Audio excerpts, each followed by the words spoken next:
All right, so now we're going to deal with the graph. So this is a little bit different. The equation's a little different.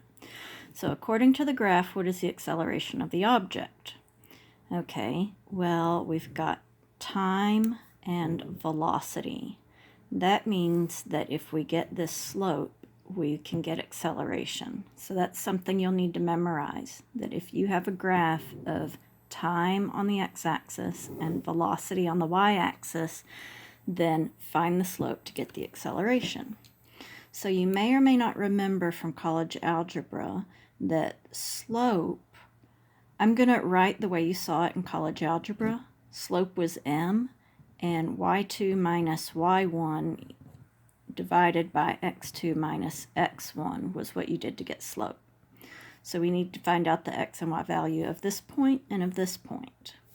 But whenever we enter physics land, in physics land, I don't know if they're going to call it by anything different. They'll probably say acceleration is the change in y over the change in x. And we know that change in y is going to be like y final minus initial. Let's go ahead and say final minus initial. And then x final minus x initial. They may talk about it in terms of 2's and 1's, like up here in college algebra, but so far we've been talking about final and initial velocities. So here it looks like we started at time 0. So that's 0 seconds, and then 3 meters per second for velocity. So 0, 3. And then here we've got 6 and 7.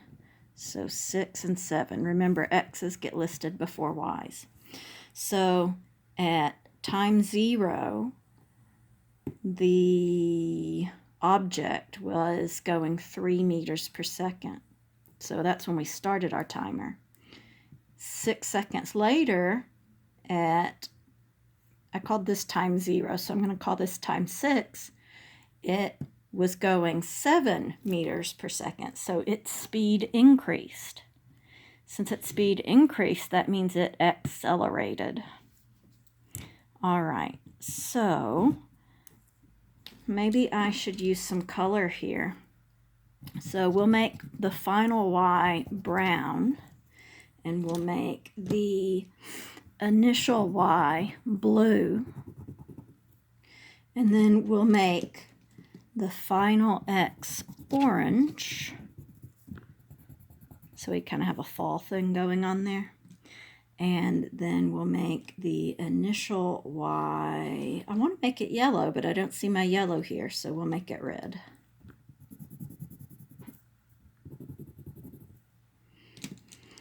Okay, so that's going to be 7 minus 3 over 6 minus 0, which will be 4 over 6, which is 0.666 repeating, but I'm going to say 0.67. I don't know what your teacher wants you to round to, and we don't have significant figures to go by.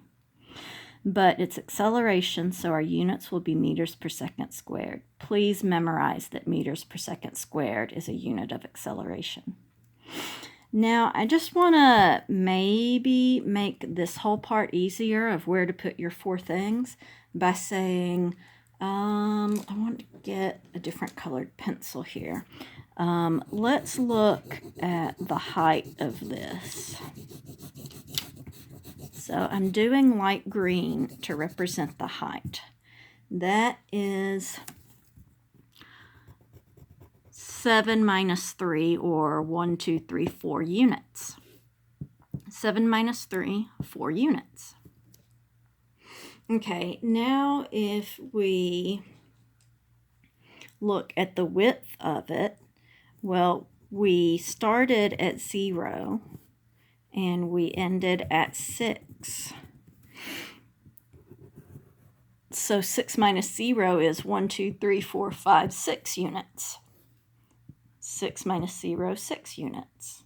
So maybe you can think of it that way. This one is subtracting the y values to get the height of what's going on, and then this one is subtracting the x values to get the width of what's going on. All right, please remember that you can slow this down by going to the lower right-hand corner to settings and altering the playback speed, and I will see you in the next video.